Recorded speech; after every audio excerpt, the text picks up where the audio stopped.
Bocah berumur 8 tahun bergegas mengambilnya. Dia mendaki langkah demi langkah demi langkah. Lalu angkat tanganmu dan raih pesawat kertas. Dan adegan berbahaya ini. Untungnya, ayahnya mengetahuinya. Ketika saya melihat saklar daya, semuanya ditarik ke bawah.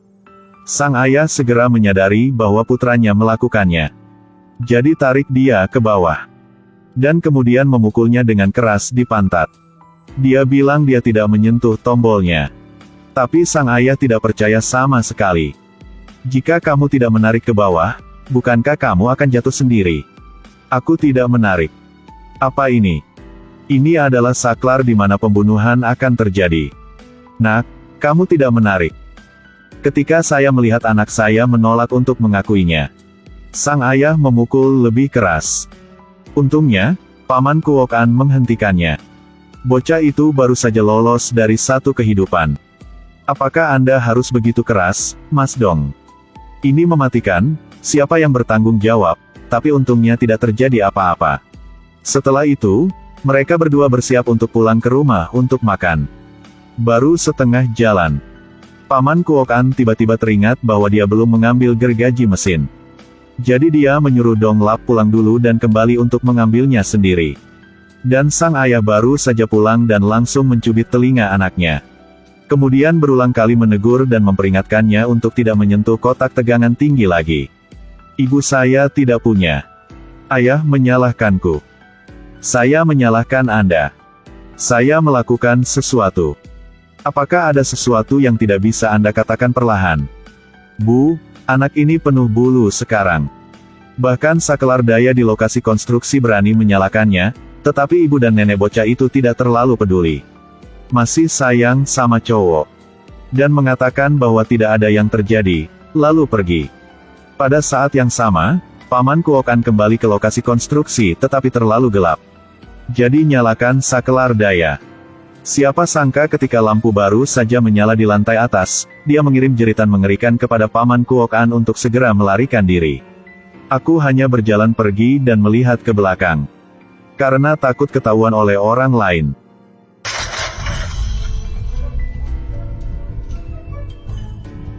Paman Kuok-an sangat takut.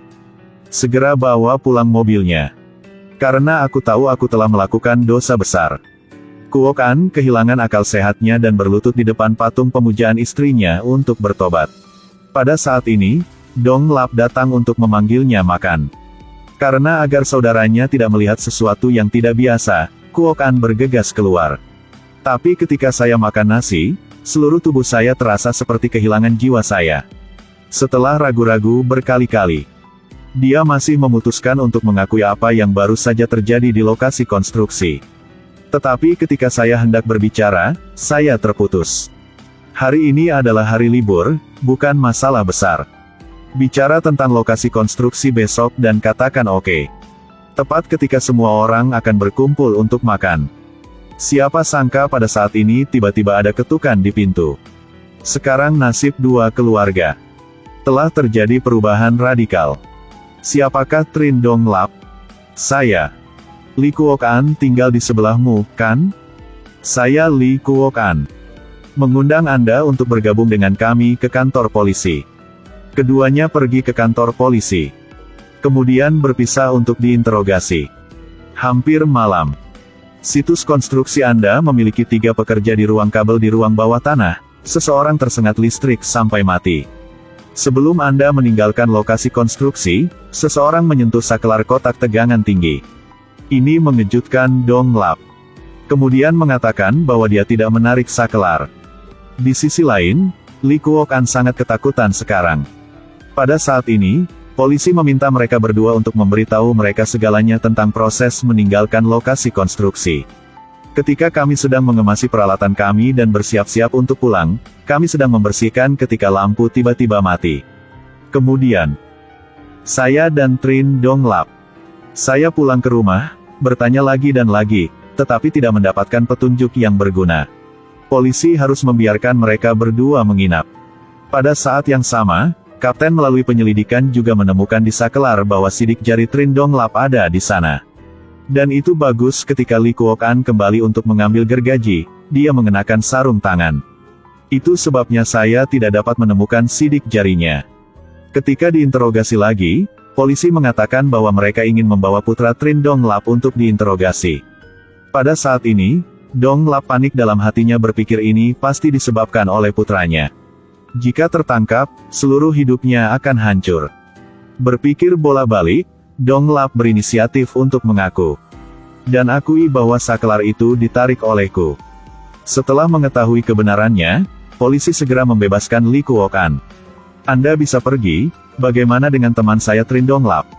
Dia tidak bisa berjalan, dia mengaku. Pada saat ini, Lee Kuok-an memiliki hati nurani yang gelisah dan memohon kepada polisi. Sekarang saya memiliki kesempatan untuk bertemu saudara saya.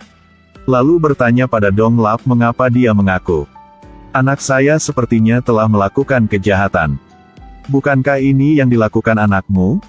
Anda telah melihatnya dengan mata kepala sendiri. Sebagian besar dia sudah lakukan. Karena tidak membiarkan putranya menanggung beban pembunuhan. Donglap memutuskan untuk mengaku bersalah atas nama putranya. Ini membuat Lee Kuok-an merasa sangat bersalah. Dia mengaku bahwa saklar itu ditarik olehnya. Tapi Donglap tidak percaya. Gan, ini buatan saya.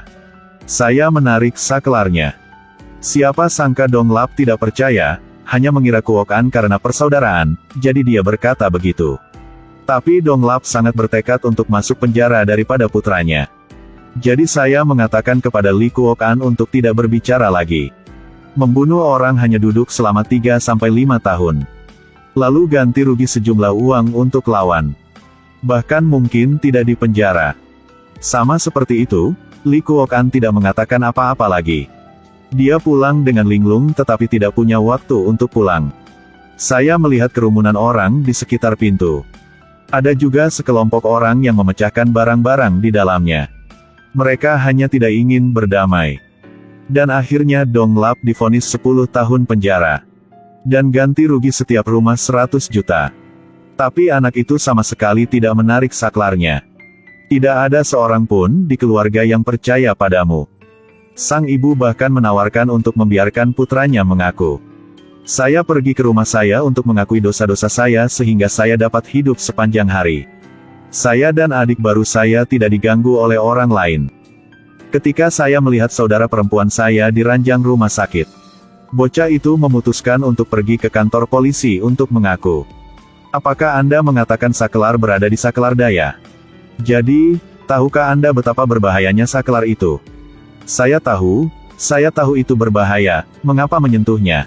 Apakah Anda menyetrum 3 orang itu sampai mati? Saya tidak menarik saklar. Polisi hanya melihatnya dan tahu bahwa bocah itu tidak melakukannya dengan sengaja. Jadi bawa anak itu kembali dan seluruh keluarga harus menerima nasib mereka. Kemudian mulai menjual properti untuk memberi kompensasi kepada pihak lain, siapapun yang menjual apapun yang dijual. Tiemang mengumpulkan uang dan akhirnya membayar 300 juta.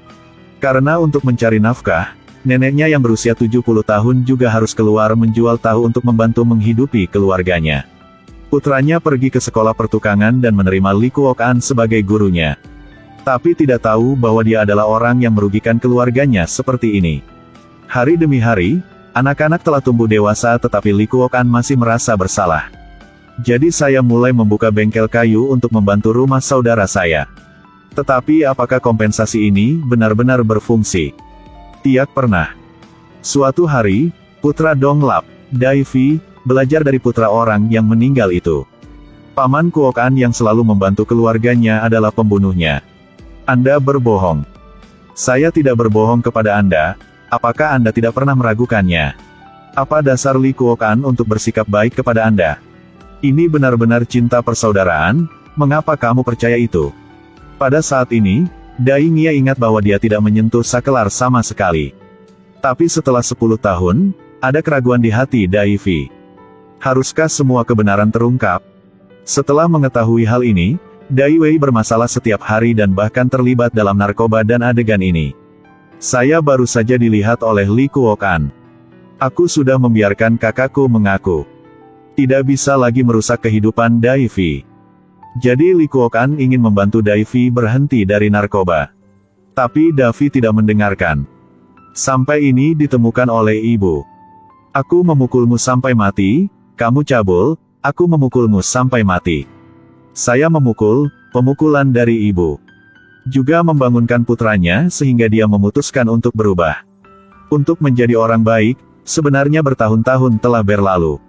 Orang-orang di rumah juga secara bertahap menebak kebenaran. Bahkan sang ayah memikirkan semuanya. Faktanya, ayahku juga tahu yang sebenarnya sejak awal. Saat itu dia mengaku pada ayahnya. Saklar daya ditarik olehnya. Tetapi pada saat itu, saya tidak percaya, saya pikir itu adalah Anda. Anak. 10 tahun telah berlalu, mengapa kita masih harus membenci? Sudah 10 tahun begitu cepat sang ayah akhirnya dibebaskan dari penjara. Keluarga akhirnya bersatu kembali. Meskipun semua orang segera memaafkan Li Kuokan. Tapi di dalam hati Li Kuokan, dia selalu merasa bersalah. Dipaksa pergi ke kantor polisi untuk mengaku. Kalau tidak, saya akan selalu merasa tidak aman di hati saya. Didukung oleh saudaraku. Kemudian Kuokan menyerahkan semuanya. Terus langsung ke kantor polisi. Jadi bagaimana menurutmu, apa gunanya mengaku sekarang? Pada saat yang sama, setelah 10 tahun Dong Lap berada di penjara. Saya juga mengerti bahwa saya seharusnya tidak disalahkan karena membantu orang lain.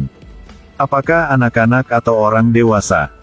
Semua yang Anda lakukan salah harus membayar harganya. Tidak ada yang bisa lolos. Dalam hidup kita juga akan ada mayoritas orang tua.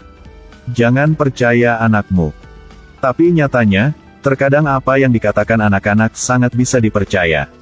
Jadi ada kalanya kita harus memilih untuk mempercayai anak-anak kita.